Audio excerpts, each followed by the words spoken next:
Good morning, good evening, good afternoon. As long as it's all good, we want to welcome you to the House That Happens, the only place to be in suburban Etobicoke, sponsored by Shuey's Bar and Grill, who have become a firm sponsor for Mark Fury running for Mayor of Ontario. Hi, my name is Cruz. And I'm Andrew Milani. And we're here to talk about the insidious, insane, and iconic things that make us love this games we call sports. How you doing, buddy? Pretty good. Yourself? This is, actually, sorry.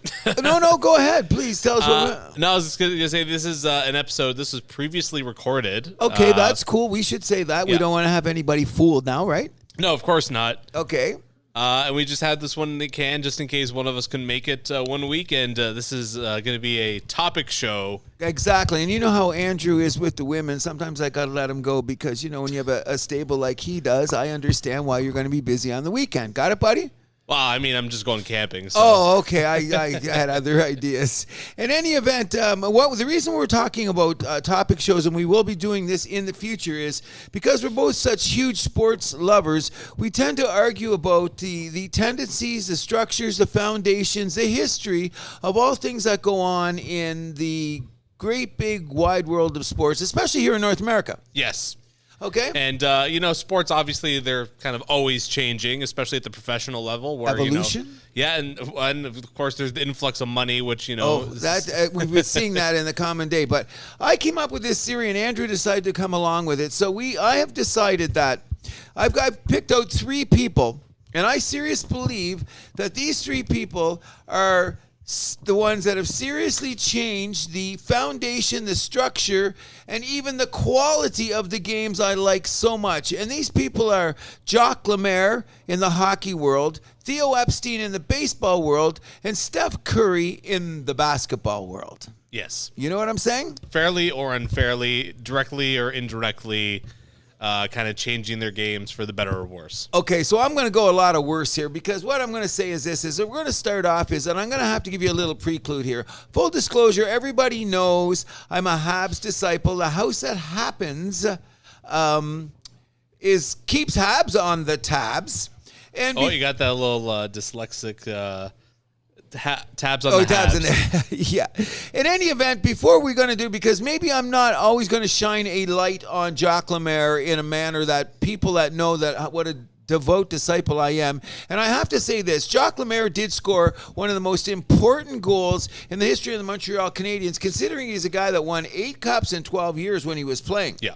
So there's things that happen over the years. I remember the 68-69 Stanley Cup champions. I was 8, 9, 10 years old. But what particularly changed it, and my father, bless his soul, I said he had gave the karma to do it, is back in 1971, when I was 12 years old, I was living in Pembroke, Ontario. There was only 2 channels. There was no remote controls. You had to get up. You know those stories about walking 10 miles in the snow and all that BS. But in any event, because we were there, Mom had a TV in the bedroom that Dad said it was the 7th game, and understanding how much of a fan I was, might as well put the hockey game on and let son watch this Game 7. We had already beaten the Boston Bruins in the first round where Bobby Orr, I think, won the scoring race, and that was where Phil Esposito scored 76 goals. Ken Dryden was the rookie goaltender who went on to win the Conn Smythe Trophy after playing only 20 games in the NHL. But to get back to Jacques Lemaire, it was Game 7 against, once again, another team that was heavily favored, the Chicago Blackhawks, including the late, great Bobby Hall, the late, great Stan Mikita, Pat Stapleton, Bill White, and the late, great goaltender, Tony Esposito. By the way, Mr. Milani, he had 16 shutouts. Do you think that record ever will be beaten? Oh, boy, probably not. Not in this day and age. And That's a lot. 16 shutouts in 1971. So these guys were the prohibitive favorites to beat the Montreal Canadiens in the finals. Even though we had gotten there, we were still not the favorites. In any event, it was Game 7. Late in the second period, Montreal was down 2-0. My father, being the smart ass that he is, pulled a couple of Kleenex up and came over and put them on my knee. Because he was figuring in case Montreal was going to lose, he didn't want to see me crying. I don't think it was 1 minute, and you can check this out on YouTube. 1 minute after he put that Kleenex on my knee, Jacques Lemaire came over center ice and before the blue line, ripped a slap shot. Tony Esposito didn't even move. Holy. Didn't even move. Puck was in the corner, red light on. I brushed the Kleenex off my knee, looked at my dad, what was going on. And, of course, what happened in the third period, Henri Richard did 2 famous deking goals. Have you ever seen the picture? Keith Magson's jock's going around his head. Bill White looks like he's going in the wrong direction, and Montreal won the Stanley Cup, and that's the story about Jacques Lemaire. However, the evolution of this man's career has certainly affected the game of hockey, don't you think? Well, of course. So I guess we should mention that he retired from the game very early as a player, Yes, at least he from did. the NHL. Yes, he did. Then he went to Switzerland to become a player coach. Yes, he did. Which was not big money. What did he get? It was about $75,000, $100,000 a year? Something like that. But like, blew me away when I seen the number. yeah. And then he just said like he just wanted to change. You know, like, I don't know if he was bored of what was going on. Too many cups in a row. You know, I don't know. I don't know. How do you get bored with winning? I don't know. But you're right. He might have also seen kind of the writing on the wall that the era was over because Ken Dryden also had retired too. Yes. Yep. And I mean, 79, I want to say the Habs like had kind of a good, not great regular season, but really turned it on when they needed it most. And yes. Yep. It wasn't the best regular season of the 4 in a row that they'd won the Stanley Cup. The worst of them, in fact. Okay, yeah. Well, in 78, how do you top that season? No, 70, 77, 78, those were like all-time great seasons. Yeah, ridiculous. But in any event, as you're saying, that's true. So from my first premise is this. Jacques Lemaire, when he went over there, he looked at hockey and he said to himself, if you're going way to win, and the one that Montreal won 4 in a row, and then wasn't it the Islanders won 4 in a row themselves. And what had happened was the Islanders had kind of taken a book out of the Habs play about the forward play, you know, that little bit of that fire wet bragging hockey. Mm-hmm. So Jacques Lemaire had the bright idea that he was going to go to Europe and study a way to stop a team like the Montreal Canadiens. That was his goal because he had played on the team, etc. And he decided, I'm going to go and devise a system that would stop the Montreal Canadiens. You know what I'm saying? Yep. Yep. I think that's schmuck thinking for starters, but we know what happened. When he came back from Europe, what did he bring? The neutral zone trap. Do you want to try to explain the neutral zone trap to people? We should. Okay. Yeah, so if you're too young to remember, the neutral zone trap, it's a pretty simple neutral zone system where you're just clogging up the neutral zone, blue line to blue line with all 5 of your guys. Basically, like, you shall not pass this line, forcing guys to dump it in, basically. And they played on that weird diagonal, because you ever see the little video they show if the players are moving, if you're doing it like according to Hoyle, Jacques Lemaire neutral zone trap. Yeah. So what ended up happening, and this is where I say it affected the structure of the game and started to piss me off, is that Jacques Lemaire did get a chance to come back, and they made him a coach of the Montreal Canadiens. Yes, in the mid-'80s. Yes, he did. And he actually took us to the semifinals against one of those years that the Islanders were in. We made a sudden run. But before he did this, he basically ran Guy Lafleur out of town. Is that so? I'm going to say so, because what had happened was Guy Lafleur is fire rank in hockey. A guy was scoring 100 points a year, 50, 60 goals a year. The first thing they did, of course, is got rid of my favorite player, Pierre LaRouche, because he was starting to be the type of player that was more involved with things off the ice than on, so to speak, but he proved they were wrong later. However, what he did is that he came to Montreal and he changed the style of the Montreal Canadiens, which was almost blasphemy at the time. Okay, but he did take him to the semifinals until Brian Trottier did the dirtiest hit on Bob Gainey I've ever seen and broke his shoulder, because Bob Gainey was playing a role where it could have proven to him why the Russians were saying he was one of the greatest hockey players of all time, especially on a two-way basis, because Gainey was not only doing things defensively, he was actually carrying us offensively, which is weird to say when you're talking about Bob Gainey. Sure. You know what I mean? Who they invented the Selke Trophy. Yeah, I mean, offense, no offense to him, but like, it's not the reason why you talk about his game. You know, you think, Selke Trophy, defensive play, captain of the team during that 86 Cup. Yeah, all that kind of stuff like that. So, in any event, what had gone on was that what he did is he said that, no, I'm going to change the way that we're going to play. And what we're going to do is we're going to, like the Montreal Canadiens, play the neutral zone trap, which evolved into the left wing lock. Not really. Left wing lock is a bit of a different system. In what way? So left wing lock is you don't park a guy by the door. You don't clog the neutral zone at all. No. In that one. That one, you have the left wing fall back with the defenseman, and they all kind of play zone in the defensive end. Okay, but what it is, rush. I always say it was this. It was it's the back door on the neutral zone trap, because once guys started doing what they were trying to do is dump and passing going on the end. When they did the third guy, it was always to say it seemed like he was at the penalty box or where the players went on the bench. Like that winger, whatever way the puck went, he ran up there. So if you tried to have a breakout there, they had 3 across the line and 1 forward, which eventually leads to a lot which goes on today, which we will get to, is the 1-3-1. Yeah.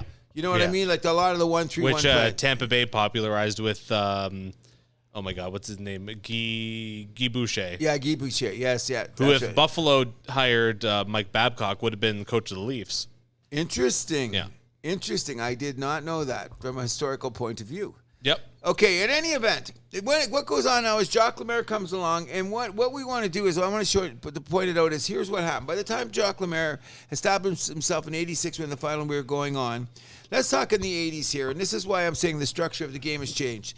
In 1989, the leading scorer in the NHL, who was Mario Lemieux, scored 199 points. Yes. Okay. So let's go to 2009, which is 30 years later, which is about a generation, correct? Yes. Oh, what was the leading scorer that year? 110 points? Yeah. Sundin? One of the Sundin twins, or was it somebody else? 2009, that would have been... Draisaitl? No, it's too soon. No, I think it was Malkin that was scoring. Maybe no. I think it was one of the Sundin brothers. We'll look it up. In any event, they were the 2 years after. Okay. In any event, let's just talk about this now. We're talking from a span of a generation where you could score 189 points in a season to the leading scorer only scoring 110 points a season. Isn't that a precipitous drop off, my friend? Yes. But back in the 80s, there was also a lot of guys kind of cheating, not playing defense when they should have as well. Oh, you can argue that. Stop it. No, what had happened? You say that about Lemieux all the time. Come on. Okay. So that's why this is my point. We'll get to that. What ended up happening is when you did first with the neutral zone trap is you couldn't get the cherry picking going as much as you used to, because what happens with the guy was not at all, basically. Yeah, because you couldn't have the hang back and it was going like that. So what ended up happening is the game clogged down in the middle. Yeah. Not only that, with the clutch and grab, you know what I mean? Obstruction. Okay, so now what happens when we have a game? It looks like we're going from the Montreal Canadiens, New York Islanders, firebrand hockey to skating in sand. Yeah. You know what I mean? Yeah, and then that, of course, led to a lot of the rules being changed after the 04-05 lockout. Okay. Try and open up the game. Okay, so this is where I'm saying Jacques Lemaire is a schmuck. I don't know why he ever brought up this left wing lock and our neutral zone trap, which evolved into the left wing lock, because what he done to me personally is he's upset the game from when it started. Like the fundamental way they played hockey changed, and of course with the coincidence being 2004, 2005, that was also the year of the strike. Yeah, the lockout. Okay, so once they had the lockout, what did they do? They came back with a completely let's change the game attitude. Yeah. Red line gone. Red line gone. All those obstructions Call gone. every penalty. Remember the first 20 games of that season? They called more penalties the first 20 games of that season, I think, than any 20-game span in the history of hockey. I think it was some ridiculous number like that. I think we'd bore people with those type of numbers. However, that's how it went on. And I'm saying, so everybody says, isn't that good that the game changed? Do you think it was better? Well, it was better. In what way? It opened up the game. It made it exciting again. Okay, so what I'm saying is that's why I don't like Jacques Lemaire. He kicked the game so hard, we had to do something like take out the red line so you could have a 2-line pass, which never went on in the history of hockey. So how could they play hockey all those years? And I remember those games where there was amazing hockey games and there was 2-line, you couldn't have 2-line passes. You had to work your way out. I thought it was a fundamental way of the game. So what I'm saying is, in my humble opinion, Jacques Lemaire pushed the game back. Then you had to artificially find ways to improve the game, which impeded the structure of it. That pisses artificial, me off. what does that mean? Like, so what? You got to stay married to your rule set forever? No, because notice one sport we haven't brought up is the NFL, and why? Because they change every year according to the violence level. Yeah. You know, they look at the tapes, they say, okay, but that's football. It's a completely different game. The structure, because NHL is a flow game. Okay, and we'll get to the other two games when we get there. But what I'm saying is that I was never happy with the fact that I was happy when the clutch and grab stuff was gone. Remember Brett Hall talking about that? Holy cow! He said you could drive Brett down the street. Hall, Lemieux, Gretzky, all those stars of that day. Yeah, the bottom line was, I like, remember things disappeared like the famous Brian McCabe can opener. Yeah, that was gone. Okay, stuff like that had to go, which did open the game. But I'm saying if we didn't impede the game with going about trying to stop it in a way that affects the structure of the game, I'm saying Jacques Lemaire is not a favorable person for me in the history of the NHL, considering I gave you that soliloquy about that great goal. Yeah. For the most part, Jacques Lemaire now to me is a schmuck. Okay? Can I say that? And Jacques Lemaire, if I met you, I'd shake your hand and buy you a beer, but I'd say, why did you invent that? You know what I mean? Why'd you invent that? Well, he didn't really invent it. He just found it in Europe. They're playing a more defensive game there. No, he developed even more. And I guess, you know what I always say? Because the players weren't that good. They sucked. So what he had to do is find a way to win. Well, there was a bigger ice surface there, too, which kind of makes it a different game in Europe. Oh, agreed. And I can understand at times if you had a really fast team and you were a slow team and you had to find a way to impede, because that's basically what you're doing. You're impeding the flow of the game. Yeah. So I'm saying, Jacques Lemaire, you schmuck, you impeded the flow of the game. And it's never been the same. Things are funny, though, when you look at the stats, because even when... So I was looking at the top scoring team by year and the worst scoring team by year. I started 89-90, and I went all the way to the modern day. Yeah, you can see it. The funny thing is, New Jersey, in a lot of those years, ironically enough, were among the goals scored leaders. Yeah. It's just the numbers were very low. Very low. That's what I'm saying. Because you know what I did? You know what they used to do too? That I give Jacques Lemaire credit, because they used to do that thing of the puck would bounce off, then the forward would just go straight to the zone. You know what I mean? Like if there was a turnover in the neutral zone area, then one guy knew. Like, it was Patrick Elias was there at the time, and he scored 90-some points. He used to do the break, so the guy would just throw the puck there. Okay, we had a turnover. If you go to that spot, I'm going to throw the puck there. And then Jersey started getting transition goals. Yeah, because they had those speedy wingers there, Elias and Gianta. Yeah, and all those guys. Yeah, and you know what? It ended up, and they won a Stanley Cup. They won a couple Stanley Cups. 3. Okay, and 95, 2000, 2003. Okay, so now when you look about that, they also had a great goaltender. Yes. One of the greatest of all time? I'd say a little bit overrated, because he was pumped up a little bit by the neutral zone trap and those defensemen there. Okay, so... Let's not forget the importance of guys like Stevens, Niedermeyer, and Rafalski. Oh, you named 3 big ones. And, of course, we're talking about the incomparable Martin Brodeur. Yes. Okay, so now, let's take it one step further. Now Jacques Lemaire has decided he's going to slow the game down so he can't score anymore. But you got these sneaky guys that come along and say, not only going to slow it down now, we're going to adjust our equipment to go along with the slowdown. Oh, yes. Okay. The classic is, I wish we could do it, our viewers, our people that are listening, is if you ever get a chance to, just YouTube, Patrick Roy in 1986, standing into the ground of the goal, and Patrick Roy in 1996 wearing his equipment. Yeah. Okay? Night and day. 100%. Which once again, the scoring went down. The scoring went down, and they said, what are they going to do? And they realized they had to go to another fundamental difference, which is changing the size of the equipment. Yes. You know what I mean? Yeah. Do you think they should have had to do that? They had to do something, because guys were wearing equipment that was just ridiculously large. You had to do something. Okay, I'm saying this. This is where technology and society goes to change, okay? In 1969 to 1979, just see, if you were playing goal in the NHL and in between periods, if you see the weight of a goaltender's pads, because the material that they were using, I think they changed pads. I think Johnny Bauer was one of the ones that said he had 2 pairs of pads. Okay. Because he said by the end of the second period or something, the other ones were so wet and heavy, you had to put on a pair of dry pads just to get through. Whereas by the time Patrick Roy came around with his Michelin Man outfit to play goal in, all of that material came from the space age. You know what I mean? The material that the pads were made out of and stuff like that. So it was lighter, quicker, faster, so to speak. Yeah. You know what I mean? And they even had, they started developing like those coverings for the skates, so the goalie would have the coverings and stuff. Which Patrick Roy would wear a pair that were 2 sizes too big for his skates, if you want to add that on. Yeah. So fundamentally, I think the game was changed. And I don't know if it was ever changed for the better. I'm not going to say that it was... Well, but the goalies kind of messed it up there. Yes and no, but you're the one that tells me that You're taking advantage of basically there being no rule about the sizes there. Okay, and then you got a team that plays a great left wing lock or a great neutral zone trap with a goalie that looks like the Michelin Man. How many? What was the goals against average then? The goals against average were some of the lowest of all time. Some of the goal scoring per teams were some of the lowest of all time. Right before that, it was crazy. Right before the lockout there, Ottawa led in goals 262. That's it.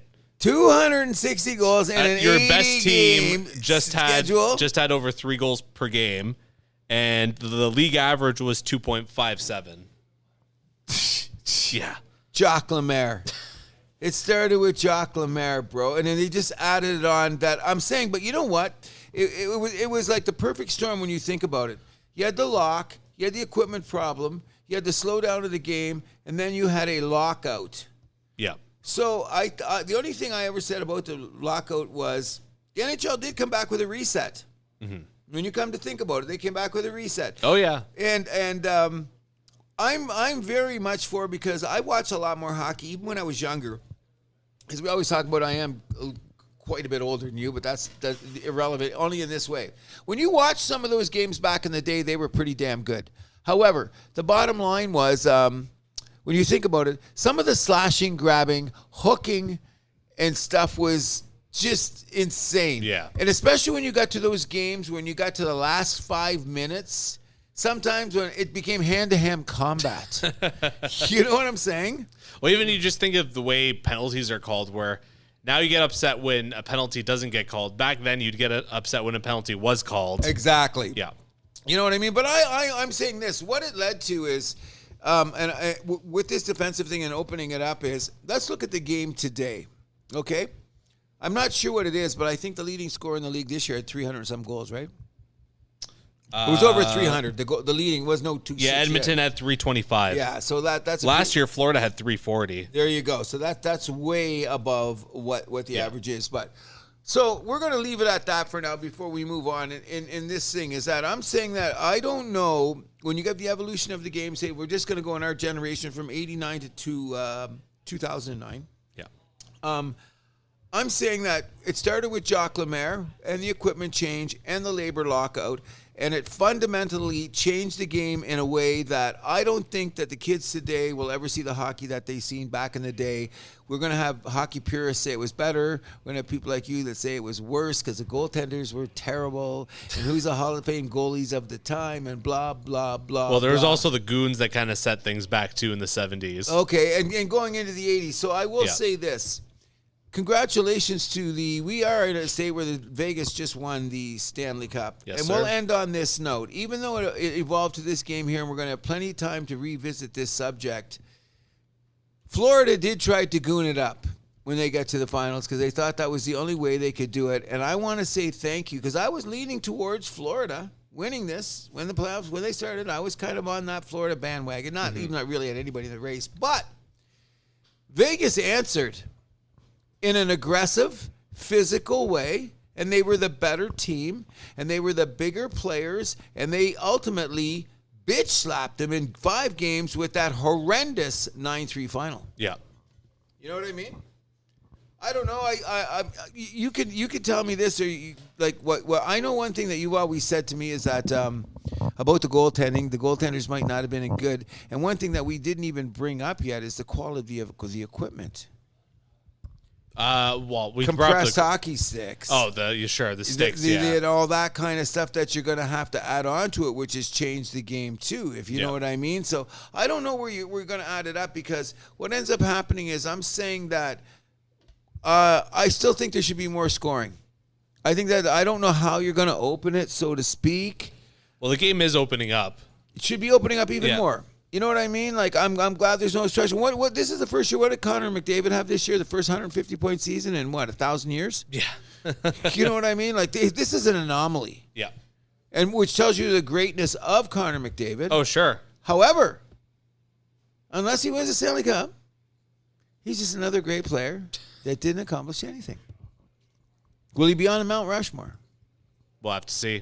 We're going to see if the game's going to be I think open. he will be. I think he may be too, or even have to jump to another team. But any event, when we're talking about how the structure of the game has changed, and that's what kind of pisses me off as an old man talking about that, I wish that they could have found other ways besides guys like Jacques Lemaire fundamentally screwing with the game. Brings us to our next subject, Mr. Theo Epstein. Yes. The whiz kid, so to speak, that led the... That got two teams out of big curses, the Red Sox and the Cubs. He will go down in history just for that alone. Like, if you had told me, say, I don't know, in the year 2000, that some kid in his 30s was going to take the Boston Red Sox to World Series glory, leave town and go pick up the Cubs and do the same thing, I would have been saying, what's that strain you're smoking? Yeah. You know what I mean? Like, that was a huge undertaking. But how did he get there? Well, I'm sure you know. Well, you look like you want to say something. No, I'm just going to let you there because I've been talking too much and I hate analytics. Okay, you know that. I'm a fierce hater of analytics, even though I understand how it got here. But it's wrecked the game, buddy, and you know it, which is really, I read a great thing is that now we've gotten this far. Before we get there, let's just talk about how badly did Theo Epstein. I mean, some people say you got to add Billy Bean too. Sure, but that's a little bit of a different position because that was a very poor ball club. They were pushed into that position. 100%. So that's why I'm glad you brought that up because Epstein had all the money in the world that he wanted to do with. You know, we're talking the Oakland A's, the Boston Red Sox. What was the name of the family that used to own them? The Red Sox? Yeah. The Yockleys. Yeah. It was the Yockleys or something. They've had money since the Civil War. You know what I mean? This is a big money capitalist baseball team. But what when you think about it, you're more of an analytics guy than I am. Agreed? You say that, Mark? Sure. Okay. So I'm saying analytics, especially in baseball, ruined the fundamental essence of baseball. I believe that. And when I was younger, I probably said at times that baseball was my favorite sport. Do you know what I mean? Yeah. Okay. So where do we want to start with how badly it gets structured? Want to talk about the complete games and the pitchers? Let's start with the complete games and the pitchers. Okay, so let's go back to first of all, we got to understand where it wasn't just Epstein because things were going to be changing anyway because they said of the pitchers, which the big first change was in 1969 when they lowered the mound by 5 inches. Yeah. Okay. Big disadvantage for the pitchers. Yes. An advantage for the hitters. Yes. Okay. 5 inches. Some people say that if Roger Clemens had pitched off the 1969 mound with that Scroogey he had, you know, that drop slider, they said he would have won 30 games. Jeez. Yeah, because the trajectory he would have had on that pitch with the velocity, he would have been almost unhittable. What I'm trying to get at is how did analytics do this? In 1969, one team had 77, led the league, had 80-some complete games. 80-some complete games. I don't think there's been 80 complete games in the last 3 years of baseball. Why are you so hung up on complete games? I'm going to tell you this because what ends up happening is you don't take about the moment in the game, okay? You're going to say, okay, this guy's got 80 pitches. He's going to face Andrew Milani for the first time. Does he got it or does he not? I'm saying that sometimes in the flow of the game, I want to take the chance of the human element going, today he's got it. He's got 10 more pitches in the cannon. Okay, and some days, you know, the old pitchers like Sparky Anderson, they didn't call him Captain Hook for nothing. Okay? So what I'm saying is that I want to read the guy. I want to read the element. Now, I agree. But you're the one that tells me who's running the team. It's not being run on the field. It's being run from where? Well, the general manager's office, which I agree is kind of a problem. Thank you. But hold on though. But I mean, I'm a guy that just says like pitch count. That's the thing I look at for starting pitchers. 100 pitches, it's the end of your day. I'm sorry. Why? Because you're gonna we have a full regular season to go through, and plus playoffs that we want to keep you fresh for as well. Because we saw Cruz, you're a Detroit Tigers guy. Yeah. Verlander, all those guys going like 250 innings. How'd they go in the playoff time? out like a balloon. Okay, so guess what? Maybe they should have trained better. Because how come that didn't happen to Bob Gibson back in the day? How come? Because they were all pitching like that. Okay, so now we're in an era where they were kind of playing it like, whatever. We're just gonna throw these pitchers. We're gonna throw them out there till their arms fall off. Meanwhile, the smart teams were like, okay, we're gonna save these guys a little bit for the playoffs. Who won in the playoffs? Wait a second here. How come there's more pitchers, more Tommy Johns, more injuries, more oblique, and all this nonsense that pitchers than there's ever been in the history of the game? Let's go back to, say, even 1990.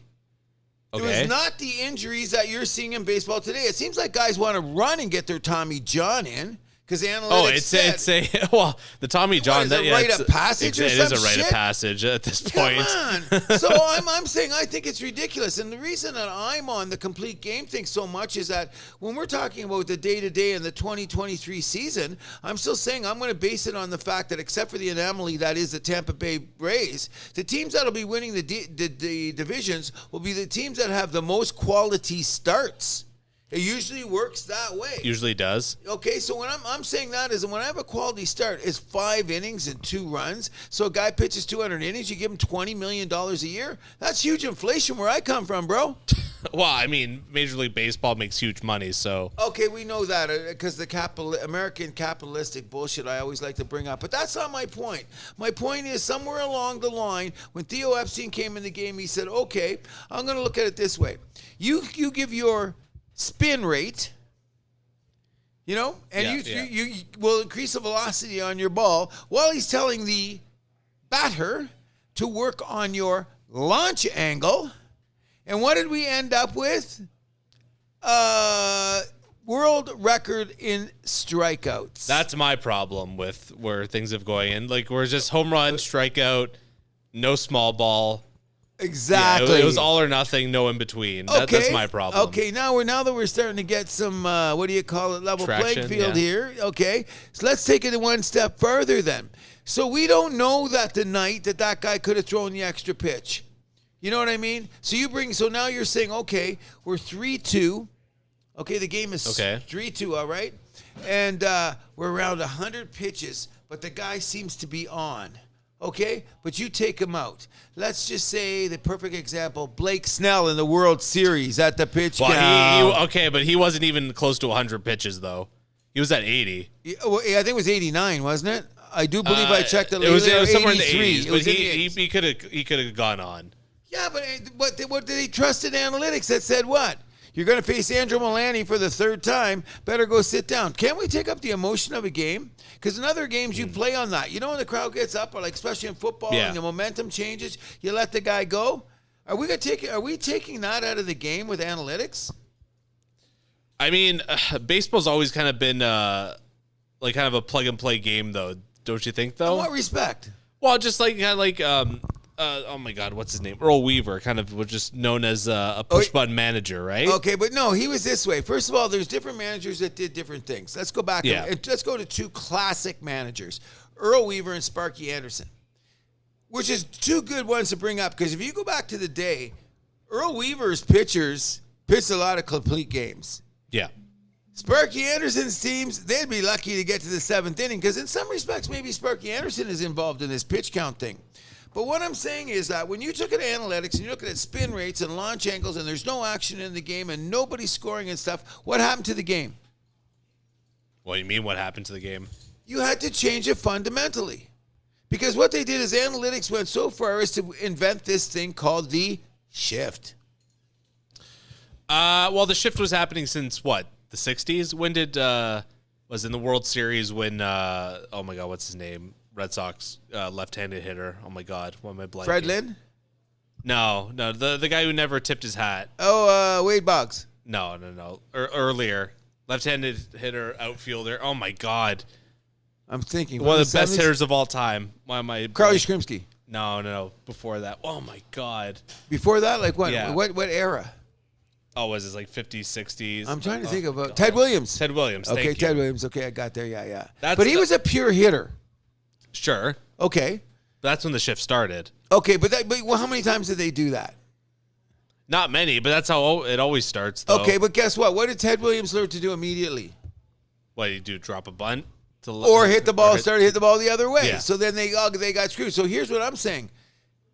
I want to have the rules because analytics came up with the shift, with the spin rate, with the bat rate, with how many times they're going in there. They fundamentally changed the game in this way.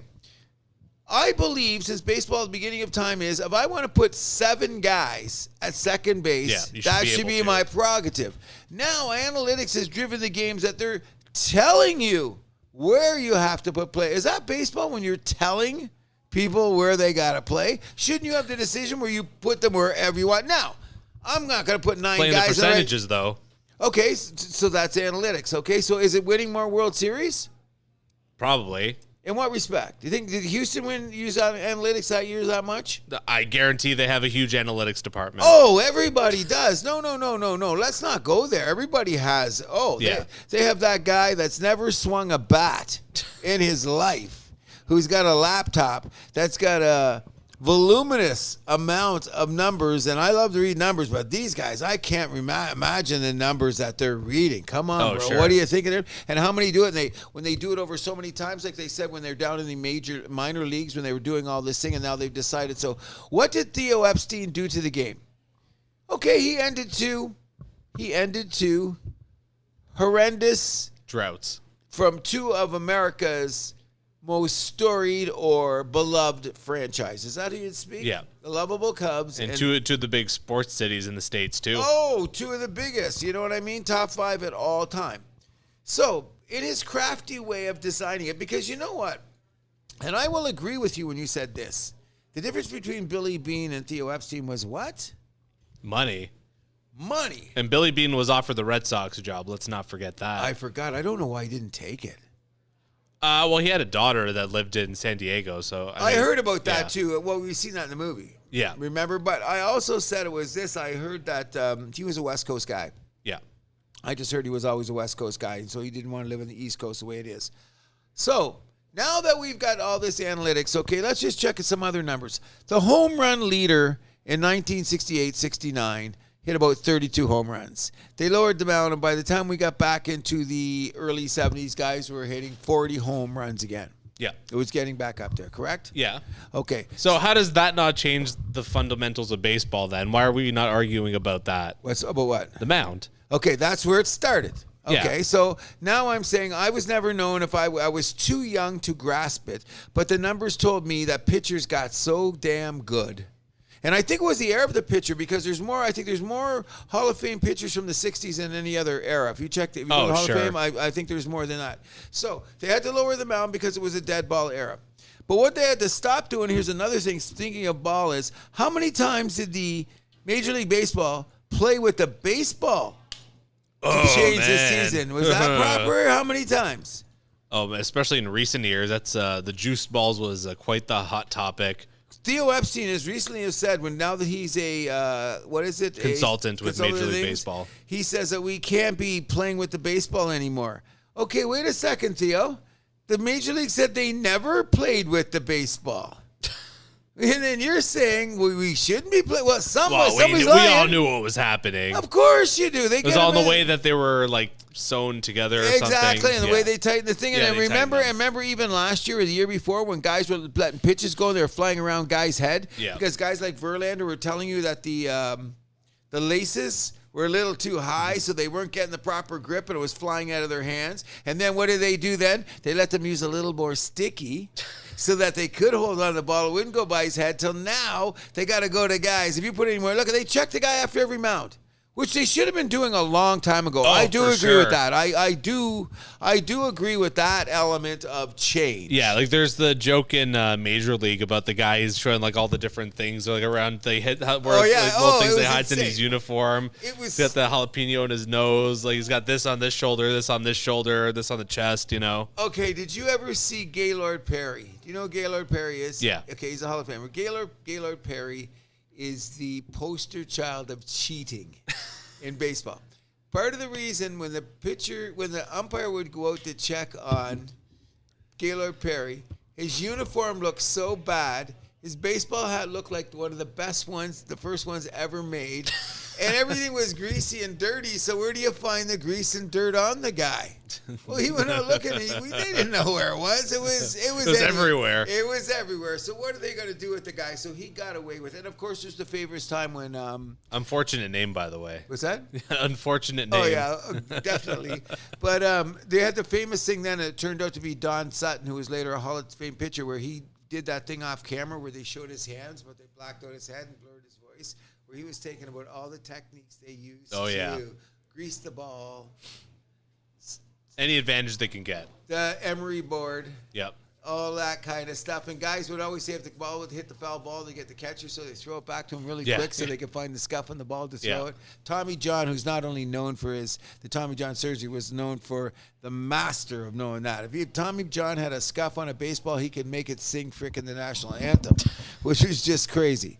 Okay, but we're getting a little off track. We're getting back to the Theo Epstein thing about what has changed in the game because of analytics. And what did they have to do? To me, too many things were changed in the fundamental belief in the game. Okay, now, here's what's really happening in this, and I'm going to go full circle with it right now, is we cannot take away from the fact that baseball, to me, is a cerebral game. Yes. It is a national pastime that should have no time limit, and it moves according to the circumstances of the situation. Unfortunately, the generations that have followed, especially coming in new generations, are people that kids have cell phones by the time they freaking walking. The womb. Okay? Yeah. Everything's going fast. Everything's got to move. Nobody wants to wait. Nobody has any patience. If you think that I'm lying about that, the craziest phenomenon in our world today is TikTok. And what's TikTok based on? Short content. And rapidly fired at you on continuous motion. So how in the hell can you enjoy a 9-inning game when a vast majority of our world is trapped in a TikTok environment? It's quite the conundrum. Baseball has been looking for that younger audience for a few years now. I don't think it ever is. Did you know last year they said that the average fan that watched the World Series last year was 56 years old? Oh, I believe that. That's not good. Now, I'm believing you. I'm glad you're a big baseball guy because there is a underbelly of you guys, Andrew.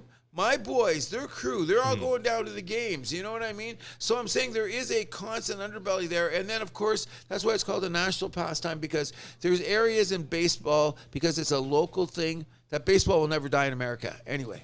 No, I mean, like they've really done well with the game experience, like going to Rogers Center here. Like it's a day out, it's a lot of fun, Yeah. Okay. Yeah, they really nailed that, but the product itself, That's the question. I'm saying the product. So that's what happened now. You went analytics. You said, okay, because what did analytics want to do? It wanted to create the optimum way for you to beat the other team. Less risk, taking less risk. Okay. 100%. Okay. Now, I read a great quote that said, we got Theo Epstein, who's now in a chair, who's now going to try to undo the very thing that he created. And he's been on record as saying some really crazy-ass things about what he has screwed up personally in context of the world of sports. I heard a New York sports writer put him into context this way, and I laugh because it's true. Getting Theo Epstein to fix the problem with analytics is like Vegas gambling houses getting cheaters to come in and tell them why their process isn't working. I mean, you go to the source, though, right? So there's something to be said for that. So what Theo Epstein has to admit is he's wrecked baseball in this way. They had to make the bases bigger. Yes, because the stolen bases were dramatically down. Okay, and you know what? It hasn't quite gotten there, but it's getting there pretty soon. Remember I said, if you talked about our show, I said that it'll be a track meet by June? Yeah. It's getting there, don't you start to think? A lot of stolen bases happening. Oh, numbers have gone up on records you wouldn't even know about. Yeah. And why? Because they got the bag is, I forget what, 3 inches bigger all the way around? I think it's like an inch bigger on each side. Okay, but here's the great thing about it. I had to give Theo Epstein this credit with this. He goes, when you're changing like that, you say to like people that are in baseball for their whole lives, they've been injected since they were a kid. Like, hey, what's the size of baseball? What size a base? Nobody knows. Nobody really knew. There was a size and regulation. Yeah. But you ask, hey, Sparky Anderson, what size of base? I don't know. Kirk Gibson, what size? I don't know. Tom Seaver, I don't know. And what ends up happening is that Theo said, well, if we had an inch on, what does it matter? Because nobody knows anyway. Yeah. Right? Which has led to the track meet that we're seeing today with guys diving into base all the time, right? So the one thing that I'm going to give Ball credit for is with the analytics changing the game. And Theo, the last thing is that the pitch clock, the time on the pitch clock, because every time in the game, games can be improved. Mm-hmm. You can always fine-tune things to see if they're going to be better, correct? Sure. I think the one thing I will take away from all this is I kind of agree with the pitch clock, which might make me a little hypocritical. Ooh, yeah. Maybe, because you were just saying before that baseball shouldn't have a time limit. No, it shouldn't, and that's what but I'm saying this. I do believe that what it does is it changes the pace of the game. Okay? Oh, yeah. You've seen the viral thing where there's that one guy, he pitches a whole inning while the other guy, the time that guy pitches an inning, the other guy is throwing one pitch. Yeah. Okay? So that's not good for the younger people who are in the TikTok world who want to keep things moving, that correct? was even just outside that, like, that would just piss people off, like my mom watching the games. Thank you. Okay, now I'm going to say this too, and I'm going to get in trouble for this because I don't want to say that certain players coming from certain players do certain things differently than other players, and I think you add that to the analytics. That also led to the slowdown. Mm-hmm. You know what I mean? Like if it takes you 10 minutes to get into the batter's box, you got to change your gear, fix your jock, check your grease, tie your shoes. While the pitcher's on the mound, he's touching his knee, getting his glove, pulling out his hat, looking over the pitcher. You're doing a lot of stuff in the course of the game, which becomes gamemanship, what you don't need. Correct? Agreed. So, I'm a tad typical, because I really do believe baseball shouldn't have a time clock. But I do believe we should have a pitch count. You know what I mean? Like pitch clock. Pitch clock. Pitch clock. Because the pace of the game is very important, I think. Oh, for sure. You got to keep it moving. You want to have, like, a game should happen in under 3 hours. 100%. Yeah. You know what I mean? But that means that the quality of pitching is good and the quality of the defense is good. Oh, sure. Because you know what? Never been better. Okay, so what I'm getting at is that then when you get a 3 hour and 10-minute game, maybe it's a 9-8 game, where something crazy doesn't normally happen, which makes it even more exciting because people can say, wow, did you see the hitting I seen at that game last night? Kind of deal. Yeah. Because people like to see the scoring and the runs. Is that's why they're doing it? Because analytics took a lot of runs away. You know what I mean? Mm-hmm. Like the amount of strikeouts that was going on.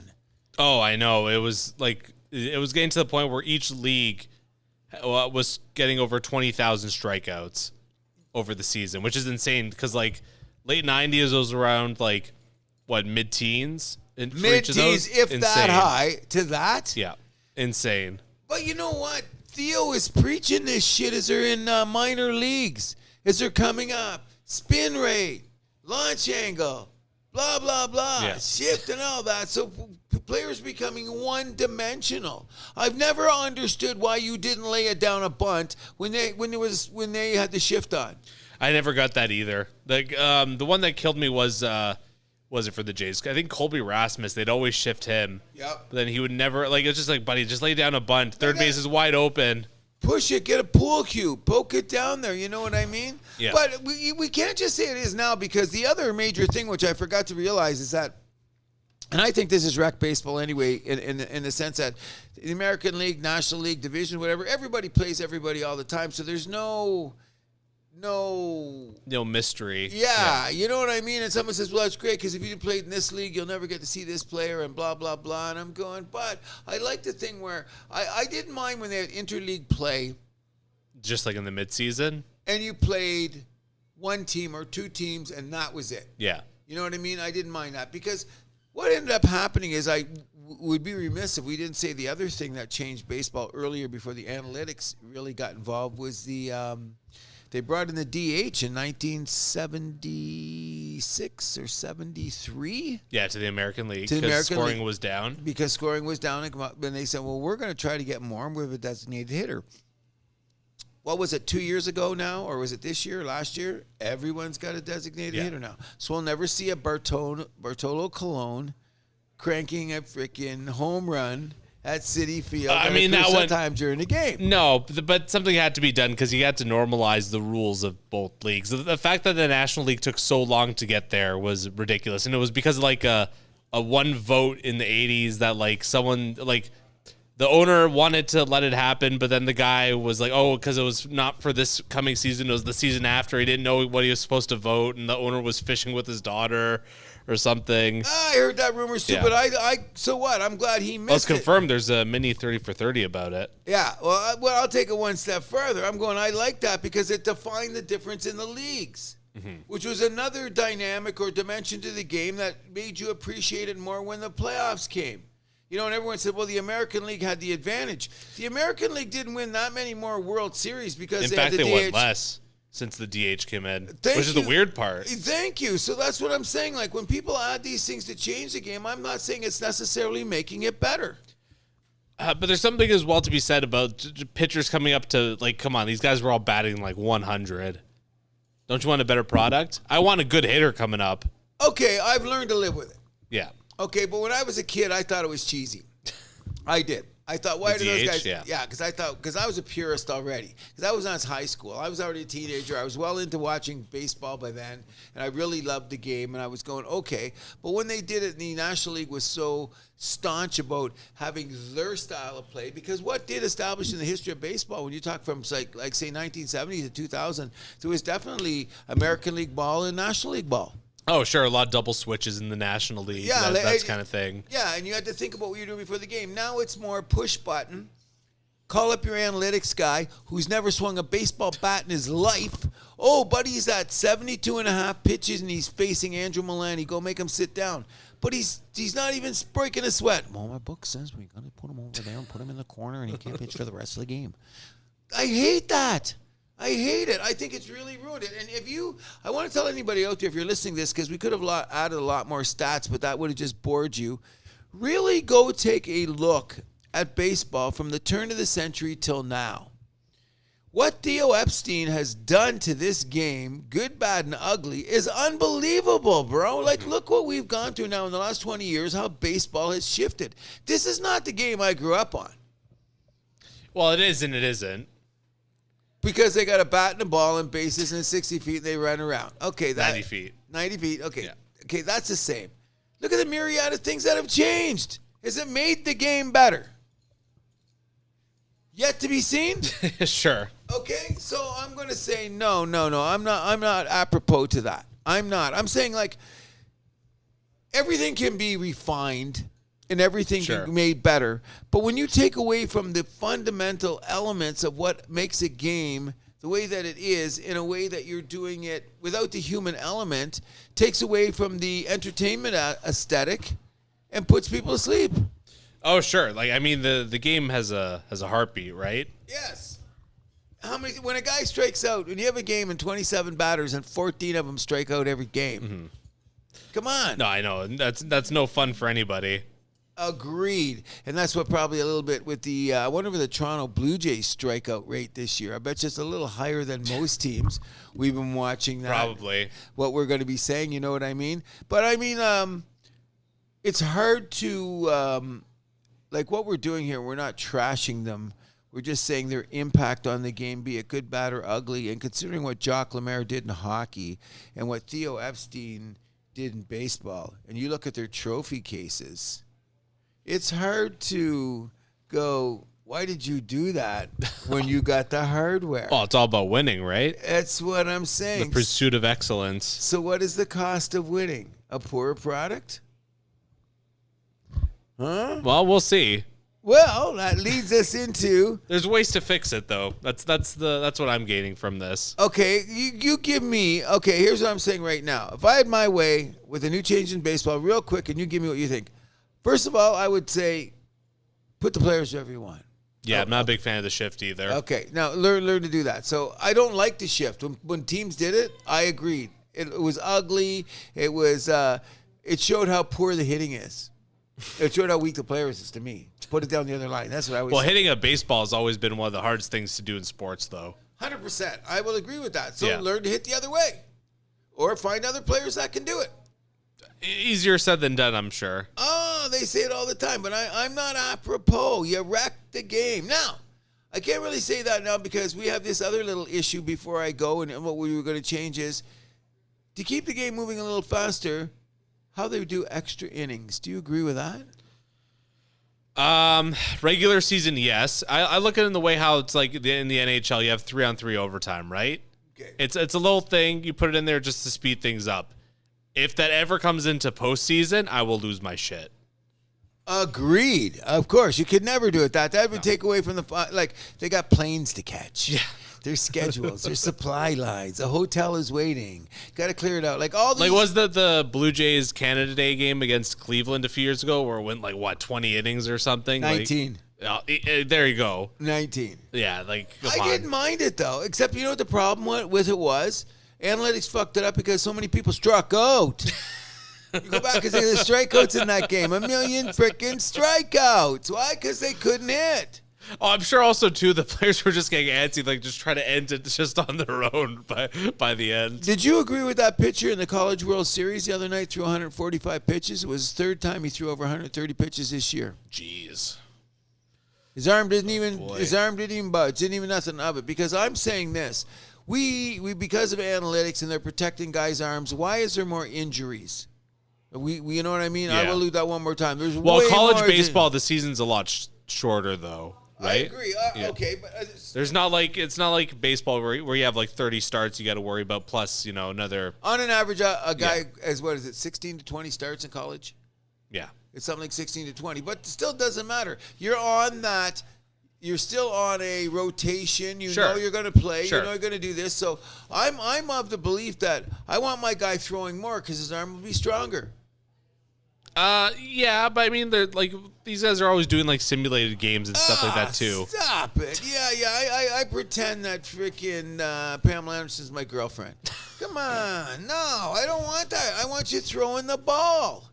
I want him to do it. I want my pitchers, and they're. You know what? This is a great anomaly about the Toronto Blue Jays this year.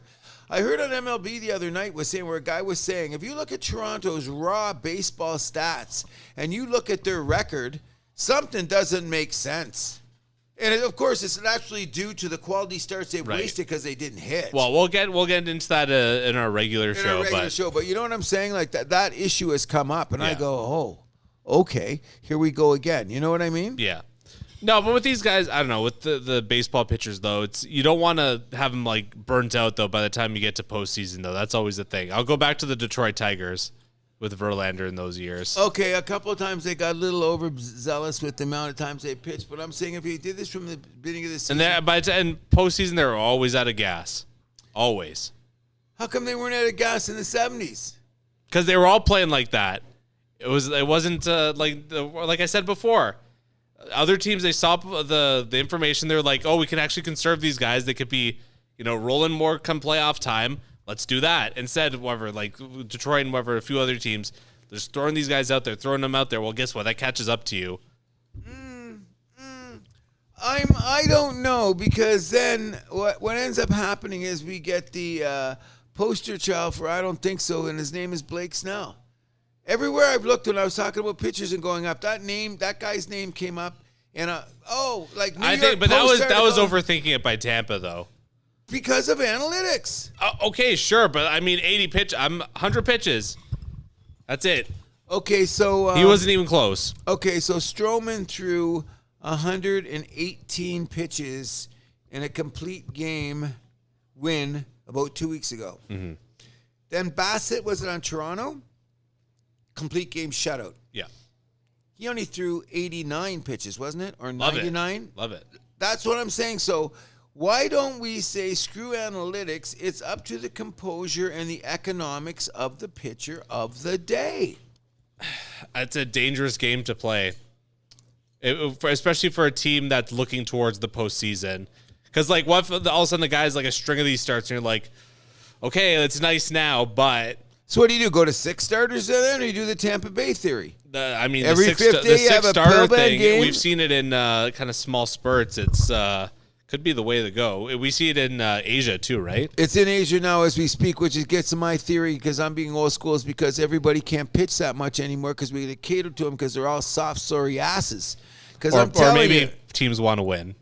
No, listen, okay, let's put it this way. When Tom Seaver won a World Series in the 70s, he pitched how many innings? He won a World Series. When Jack Morris pitched in 1904 with Mike Petrie, they won a World Series. Again, and they though, if you're pitched having all these up. guys pitching their arms off, then like if everyone's burnt out, no one's burnt out at the same time. Do you get what I'm saying? That's definitely makes me say I passed my best before date. Because I don't know what I want to say, good, bad, or ugly about that. Do you know what I mean? Sure. I'm just saying this. We're going to conclude on this note. Okay? My respect for Theo Epstein is insane. I love listening to the guy talk about baseball because you can hear the passion in his voice and the compassion wanting making the game better. But arguably the greatest baseball executive of all time. And at the house that happens, we know nothing good comes after but.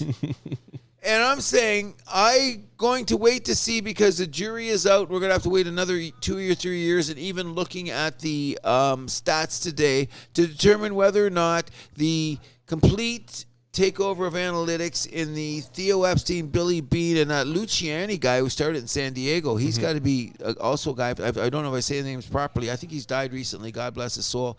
As opposed to letting the game go and see what's going to happen based on a human and aesthetic base. You know what I mean? Sure. So we're going to see whether or not Theo's going to do it. What do you say? What are you expecting? What do you think of the difference in this year is? Do you think that the product's a little better this year? It's faster. Faster more is good. base stealing. Faster. I'm getting scared about this track meet now. It's just because it's like softball. Like I'm saying, sometimes I look out there, the guy just runs. It's like, in softball, you're allowed to do that. In some tournaments, you can run. You can throw the guy out. As soon as you put your arm in, you run.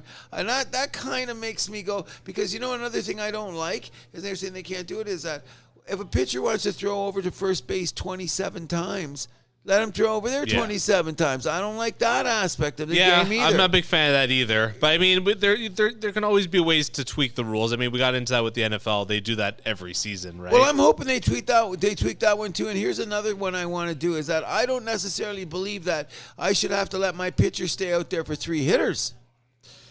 Yeah, I had trouble with that one, too. I'm still having trouble with that one. You know what I mean? I forget what game it was the other night. I was watching MLB. I forget where it was. It was Texas and somebody. Maybe it was Texas and Philly. Anyway, when the guy came up, he was a lefty, and he was trying to get out lefties. And a big right-handed guy came up, and he threw one in the groove zone, and the guy smacked it out of the park. And the first thing the announcer said, if this was 2 years ago, that guy would have been yanked. He would never have faced that batter due to this, right? So I'm saying that takes away from the strategies that managers want to use. Once again, what is it? Decided by analytics. You know what I mean? Sure. So God bless Theo Epstein. We're going to give him a couple more years. Well, maybe not. We should know of this year now to decide whether or not the product of baseball is going to get better. Because guess what? We both love baseball. Absolutely. You know what I mean? We both love baseball, and we want the quality of the game to stay the same or maybe even get even better. We're having some good years there, but that's for our regular show we're going to talk about because the pennant races are pretty good this year. Some teams are rising up, and I'm seeing a lot more. But then again, it's like I said, that's because sometimes they got to leave the pitcher in for 3 batters. Mm-hmm.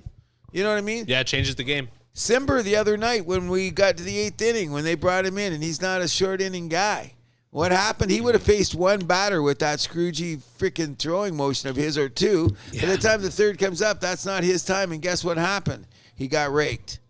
But, they did leave him out for more 3 anyway, so maybe it being a little bit redundant. But in any event, I'm putting it on the wall as Theo Epstein once again. Great executive, great guy for putting baseball, but he's also put some huge scars on it that I don't know if it's ever going to make the game better.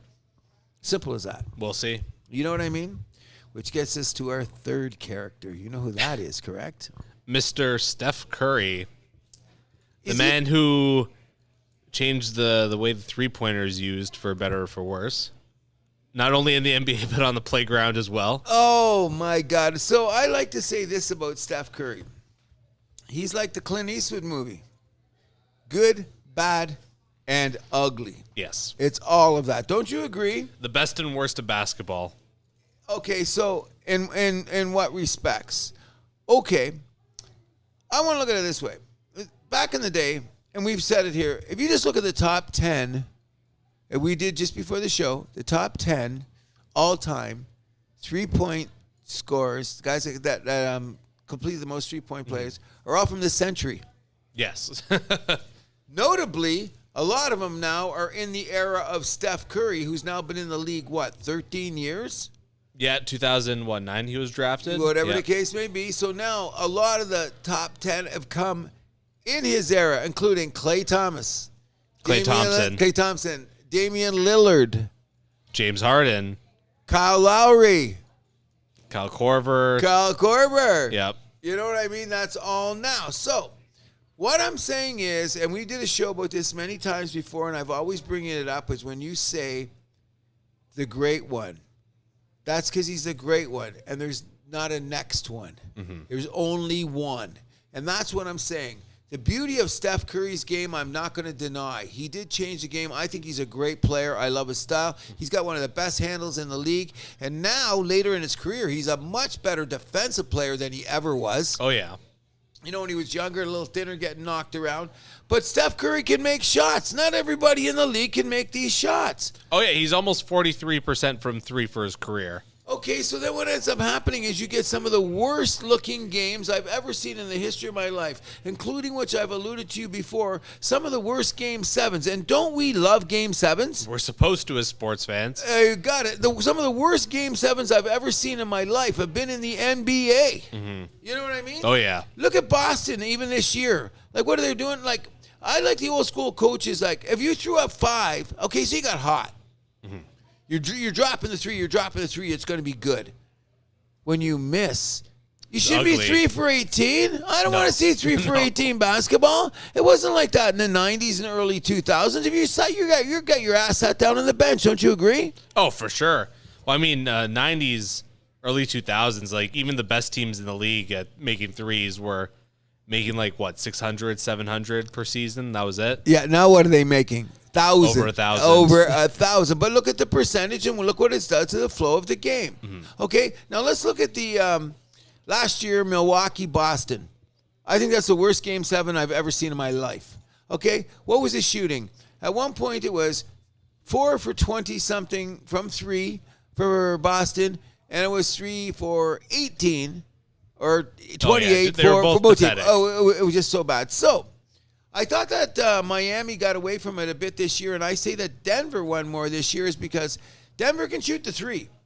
But when they didn't shoot the 3, what did they do? Bang it inside. Oh, because inside is going to make it. I'm still saying that I would rather have mid-range jumpers shooting 60 to 70% than a bunch of guys shooting 3 at 25, 30%. Oh, yeah, for sure. You know what I would take that. But like a lot of the league's best 3-point shooters, though, they're like up into like the mid-30s, these guys, though. Okay, so what ends up happening is you keep on going because you try to come back, because what happens to the aesthetic of the game is this. Teams get behind, then they try to throw one up. Team races down, gets one in transition. You try to throw one up, you miss again, you come down in transition, the other team makes it. All of a sudden you go from a 3-point lead to a 13, 18-point lead because someone's shooting so badly. So why doesn't someone say stop shooting, work the ball inside, look for a layup, hit somebody that's reasonably big in the front court, play a little pick and roll. There's no more big men.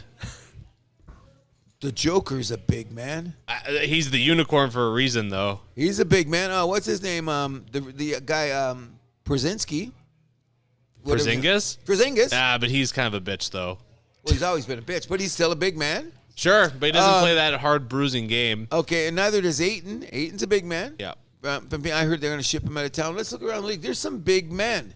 It's not many, though. How their rule has changed is because everybody's throwing up the 3, so then you have to have the switch coverage on defense. And they say, does a big man get out there fast enough? So make him a little smaller and a little quicker, and then he can help the cover on the perimeter. Is that how the game has evolved, I guess? Oh, 100%. Yeah, defensive switching is just so important now. You got to have guys that are kind of malleable in a way, right? Is that why we've seen Kyle Lowry on the Joker a few times on the switches? You know what I mean? I mean, we saw a little bit of that in Toronto, too. Yeah, but you know what? The thing is it's depending on who your player are. Kyle Lowry's so tenacious, freaking defensively, that he can upset a guy that size just by his hand, feet movement. Oh, yeah. I'll give him that. You Yeah. know, with the hand feet moving. But if you're going 3 for 18, I like how Miami played in the rounds before this. When they weren't sinking their three, what did they do? They went inside and looked for those short jumpers from Bam, Jimmy Butler.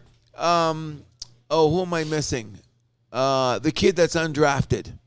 Khalid Martin. one? Okay, but Martin, that really showed up, the guy from Nevada. When they were doing that, like Spoelstra said, go inside, get the ball here and take a shot. And what happened? They were winning because they had more points in the paint. Yeah. And that made a difference in the game. Now, what happened with those winning Golden State teams was what? Sorry, can you repeat that? When those Golden State teams were winning, what was going on? Oh, man. Well, it was a lot of three-point shooting. They didn't call them the Splash Brothers for nothing. You know what I mean? And here's what happens. Yeah, not exactly that inside-out playbook. Is there nothing better than looking at it when teams are bombing threes? We mentioned this before, and they're going in. Oh, it's a spectacle. Exactly. The thing is, the reason we call it a spectacle is because it doesn't happen all the time. It's a spectacle, okay? Every night in the NBA, they try to create a spectacle. 3 for 18. Yeah, they can't Four all be gold nuggets. Sometimes, you get a lump of coal. So why don't you do that then? Why don't they change the game? Why aren't they coaching? Because then they start chasing the three. When they chase the three, they get down, the game gets ugly, and I don't want to watch it anymore. Well, the problem is, people realize it's just simple math. 3 is bigger than 2, and the problem is if the other team is making their 3-point shots, you're screwed if you're not even trying to take them. So is it a make or miss league? It 100% is. Okay, well, there's a lot of experts that are trying to say, don't call it a make or miss league. How are we going to be like that? Tim Legler said it best. J.J. Redick, these guys that are big analysts on the game now. Even Van Gundy on his things are trying to get away from, teams are getting away from the make or miss thing. Mark Jackson says, please stop it. Yeah. You know what I mean? I'm with Mark Jackson on I'm with that Mark one. Jackson too, but I remember they were trying to say, they're trying to do it. Mark Jackson go, no, here it is. So what does that do? That takes away from the aesthetic of the game. Because there's only one Steph Curry, and Steph Curry 100%. can bomb. So then you got these guys like Trae Young, who are supposed to be the next Steph Curry, and they're not. Luka Doncic. Yeah, Luka is. I wouldn't exactly put him in that category. Trae Young was the one who was more kind of put forward as the next Steph Curry, right? Buddy Hield, I mean, maybe it was more the owner of Sacramento kind of putting that title on him. But. Well, it's funny because Buddy Hield's already in the top 25 already in 3-point shooting made. Oh, yeah. All time. And the guy's only played 6-7 years? Yeah, he's number, 29. He's only played 548 games. Unreal. Okay, so what does that mean? You're bombing away. So good nights when they're winning and good nights when they're not. Yeah. And I'm saying that's why I'm trying to get people to understand this. It's no slight against Steph Curry. You know what I mean? Don't you think is he a top 10 player of all time? Or is he, let's put him at number 10? Do you think he's there yet? I mean, it's hard to argue. He's got the MVPs, the Finals MVP now too. He finally got that one last year. 4 rings. 4 championships. He doesn't 2 have, MVPs. Yeah, he doesn't have an Olympic gold medal, but who cares? Yeah, but he never got the opportunity. Was he on the team yet? And then he could have gone to Rio, but I think he was just like, screw that. I don't want to. No, he had some nagging injuries. Nagging injuries. Come on. Well, he did. Because he came out that year, wasn't it wrist or a shoulder or something? Because then when he came back that season, it was the first time he looked bigger because he rehabbed in the gym more to build up his body so he wouldn't get banged up. So maybe we shouldn't blame it on Steph Curry. Maybe we should blame it on the coaches who don't sit those players down when they're missing shots. In the old days, they did that. The coach just sat your ass down. You took one mini shot. George Karl, the old coach for Denver, he was the number one. I would see that. You missed 3 shots in a row, and you took a 4th one, especially outside the 3. Yo ass getting pined. And I agree with that. Because why do you got to keep jacking it up? No, I'm glad you went there because Steph Curry, it's really unfair to put this on him because he was just, playing his best game. That's true. And he's so good. Oh, yeah. He's so good. And when he's on, and sometimes, I know they were saying old coaches said that if you went back to, say, 1990, and you took a couple shots that Steph Curry was attempting, you wouldn't get off the bench. Especially playing, you're saying from a coaching perspective? Yeah. Oh, yeah. Okay. And they say, no, what are you doing? Well, it's a different game back then. No, but that's what I'm saying. That's the good, the bad, the ugly about Steph Curry. Why shouldn't he launch him from there when he's sinking him? Yeah. But why not? Like from half court at the logo? Okay, so you gotta Keep going. You gotta start defending that guy when he steps over half. Yeah. Okay. Which we see like more and more in the NBA. We're seeing the kind of full court press, right? Yeah, because especially from the guards. Yeah, but you know what it is? It's you know what it's to keep everybody honest. Okay. Oh yeah. From a shooting point of view, so don't go into the paint. Take your shot. Like if you like a lot of you know what I mean. They say when the shots are in rhythm. Mm-hmm. You know what I mean? The more shots are in rhythm. Don't you agree? Yeah, you don't want to be forcing them up. How many games you see him force them up? I mean, this is something as a Raptors fan. Game 7, right this year, Miami and Boston. Mm-hmm. What was Boston doing? Forcing them up. Forcing them up. No, Boston's kind of the definition of a make or miss team in this league. Okay, but they've got the presence to own the paint. They got Al Horford. They've got Al Horford. They've got Jason Tatum. They got Jalen Williams. What's the other guy? I'm missing one. It doesn't matter. But you know what I'm saying on the inside there? So, anyways, I'm really hoping that there's a change in the styling and that coaches say, let's go inside out. And I think one of the key could be this Wabinyama kid coming over, because if this kid starts pulling up at the 3 and dropping him at 7 foot, whatever he is, he's going to be like the Ohtani of basketball because he'll be doing both things that nobody does. Shaq could make a 3. Shaq wasn't allowed to launch in 3s. Well, he made one in his entire career. Is it 1? Is that what it is? Okay, all right. So that's what I'm talking about. Like, who's going to be firing 3s up? You know what I mean? And even the Joker can shoot a 3, though. But sure. But he's a completely an anomaly. My thing is, okay, we don't want to be dissing Steph Curry. But I really, really do believe that I wish that people would take a look at the game, especially from a coaching point of view, and say, can we play inside and just settle launching the ball? Because what it does is made the game so ugly. Yeah. You know what I'm saying? Look, I've seen it. I've rallied on that how many times. How bad the games are in the NBA this year. Some of the playoff games, they were so bad. And the blowouts and the missing and the shooting percentages. Come on. You know what I mean? You know who's the team to blame for this, I think? The Houston Rockets. James Harden days? James Harden, yeah. I'm blanking on the GM's name now. He's now in Philadelphia. Oh, Morley. Morley, yeah. Is it Morley? Yeah. But he let him go. Morey, yeah. Morey. He let him go, though. Like, he said let him go. And he had Chris Paul directing traffic for a couple seasons there. They came close, though. There was one year where, they were one game away. Maybe a little bit of better health from Chris Paul. They're in the finals and winning a championship against the Cavaliers, but we'll never know. They were up 3-2 on the eventual champions. Remember? I remember. It was quite a thing because I was never a Harden fan because when Harden was doing the same thing, it was either a make or miss league. Anyways, we don't want to go on and beat a dead horse about this, but our real point is this. When you're watching the game out there, we're watching this not only for the competitive value, but the fact that we love the game, correct? Absolutely. You know what I'm saying? Yes, and there's just one more name I want to add to this list about things that have ruined their own games. Okay. And this is more of an organization than a person. I want to hear this. We knew it was coming. FIFA. FIFA has been maybe the dirtiest sports organization since their inception. Things got really bad, though, come the 60s. Okay. Oh, yeah. No, that's what it really bad because that was almost like old school mafia shit going on back then, Where, basically it all kind of started when they took power away. Like, it would be each representative for the longest time. It was each representative from each country would vote on who would get the World Cup. But then all of a sudden it became, just these 24 guys. And it's just like, you bribe a few of them, it's enough to swing the vote, right? Every time. Oh, yeah. And things really hit ahead in when it was Russia-Qatar winning on the same day. Their two bids won on the same day. That's rotten. Oh, yeah. Especially that's just pure rotten. Qatar had one arena ready to go at one stadium that would have been World Cup ready at the time. The other, 23 were built with all this, illegal, or not. Well, I guess it wasn't illegal for them, but people died. Yeah. People died, and you know what they're saying now? Some of those facilities aren't even being used. Oh, everyone knew that from the start. That's Yeah, but it's just so sad. That's FIFA for you, though. Yeah.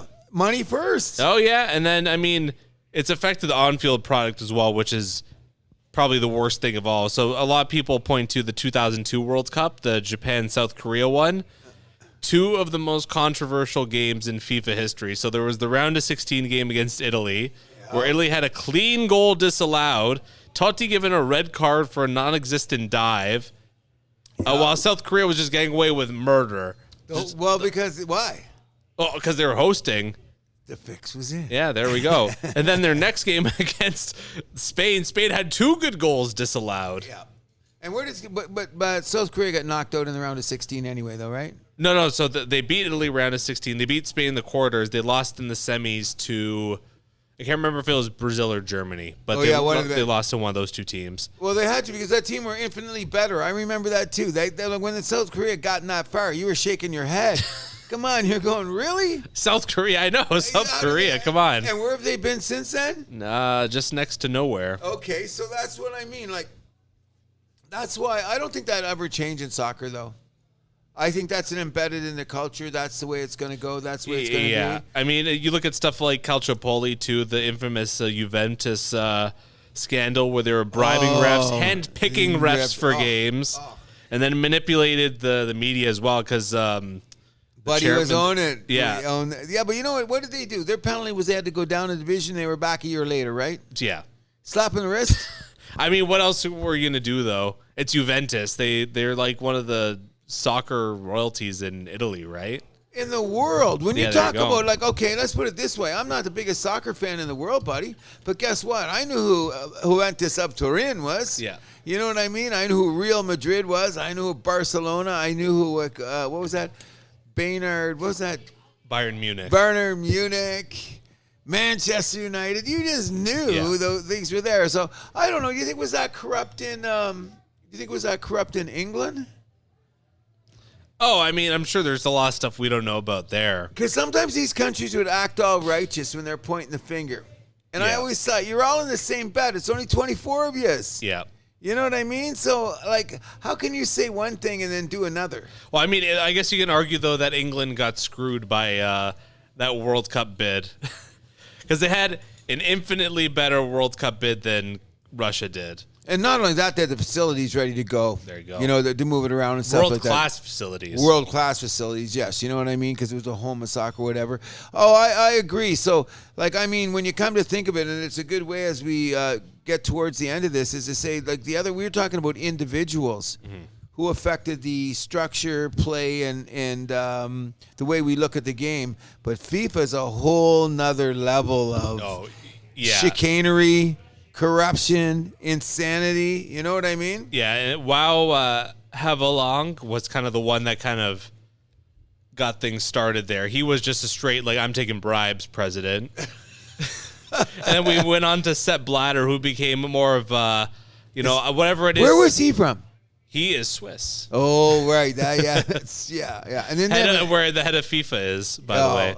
Well, that's all money anyways. I'm just saying. It made it easier for them to hide some things. Yes, exactly. And that's sad. Yeah, and Sepp Blatter was a less of a I'm taking bribes president and more of a anything to stay in power president.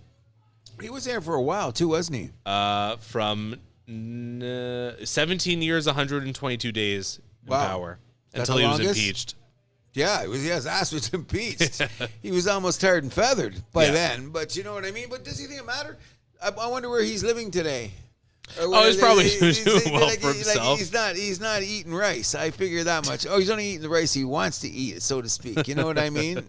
I just think it's terrible because ultimately what I'm trying to say is, and the point of this show is being when we mention the 3 people and now is FIFA is this.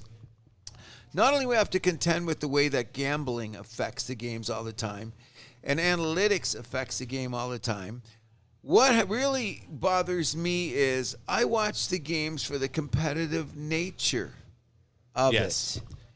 And this is where I'm saying all these elements affects the competitive nature of the game. If the referees are being picked by Juventus for Turin of this game this afternoon, I think that might take a level of competitiveness away from the competition, don't you think? I think so, too.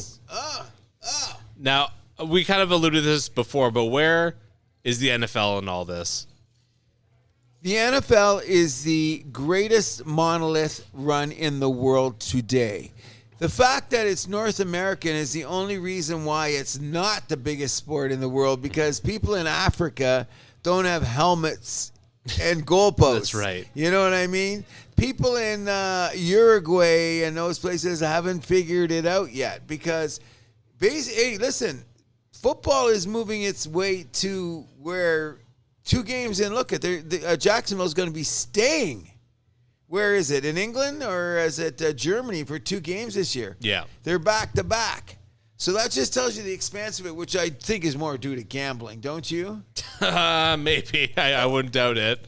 But what football has done is every year they are proactive. Okay? Mm-hmm. In this respect. I'm a Detroit Lion guy. Did you ever see Night Train Lane? Night Train Lane? He had the famous clothesline. Oh. They had to take that out of the game. Oh, for sure. Okay, so they realized that's not working. They took it out of the game. Pancaking quarterbacks. That's a value commodity. They said, no, you can't do that.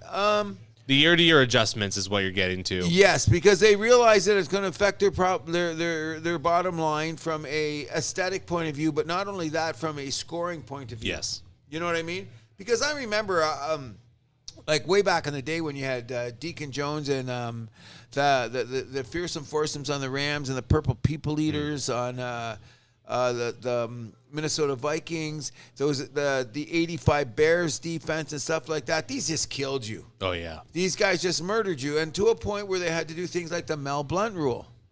You know, they're checking guys on the outside. They were holding on to them and stuff like that. I think that what happens is that's why made football better, because when they recognized the problem, they rectified it as quick as they could. Mm-hmm. And they were one of the first ones that got on the bandwagon for instant replay. Oh, yeah. They affected every league because they were going to do it. Because we're watching the game, and you see something going, come on, really? Yeah. You can't do that, so they went to it. And what did that do? That spread to every sport. Now, baseball, basketball, hockey, all have what? Instant replay review. Because who started it? The NFL. That's why they're the best league in the year. Do we ever talk about the change of their product as much? No, we don't. It's because it's kind of expected. I think it's more because of the gambling. You know what I mean? Because it's a point spread. Sure, but I mean, the smart fans, though, they know there's always going to be like little tweaks and whatever, right? I'm glad that they did it all the time. Yeah. Like something as simple as the famous thing we talk about here, because we're in Chewy's Bar and Grill, which is the Oklahoma of the Las Vegas Raiders.